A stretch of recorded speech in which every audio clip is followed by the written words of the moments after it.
সময় লাগবে, কি বলেন? 1 মিনিট তো লাগে না, লাগে?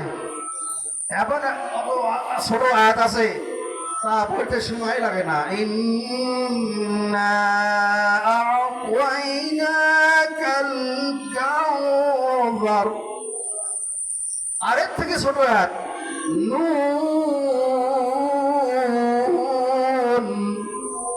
সূরার প্রথমে আল্লাহ পাক একটি আয়াত নুন দিয়ে আল্লাহ পাক শুরু করেছেন। কোন শব্দ দিয়ে, কোন অক্ষর দিয়ে?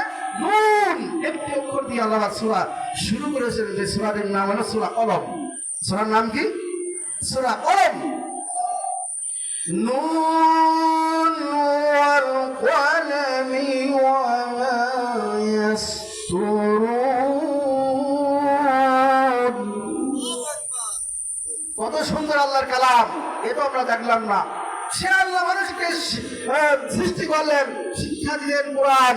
এই কোরআন সব থেকে বড় আল্লাহর হিদায়াতের কিতাব। কিসের কিতাব জেনে বলুন? মানব জাতির সব থেকে বড় হিদায়াতের কিতাব কালাম কুরআনুল কারীম। এই কুরআনুল কারীম উযু বাদে স্পর্শ করা যায়? কি বলেন, যায়? আমরা সকলেই আল্লাহর কাছে আসামি। কার কাছে?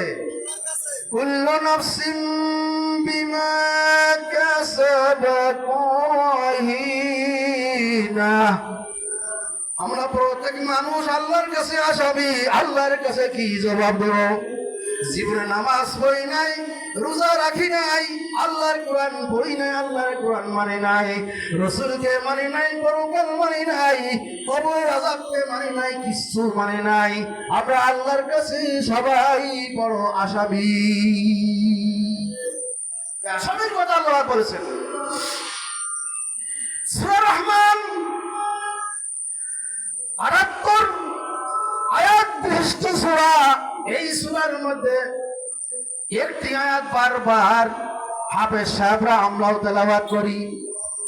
সেই একটি আয়াত 31 বার আল্লাহ পাক সূরা রহমানের ভিতরে বলেছেন, ফাবিআইয়ি আলাই রাব্বিকুমা তুকাযযিবান।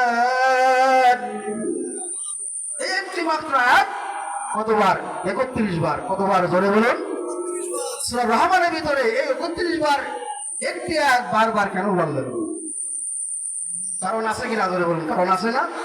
মুফাসসিরিন লিখেছেন, আল্লাহর এই কোরআন, আল্লাহর এই নিয়ামত, দুনিয়ায় আগুন, বাতাস, পানি সব কিছু নিয়ামতকে স্মরণ করাই দেওয়ার জন্য, বারবার হুঁশিয়ার করার জন্য, বারবার সাবধান করার জন্য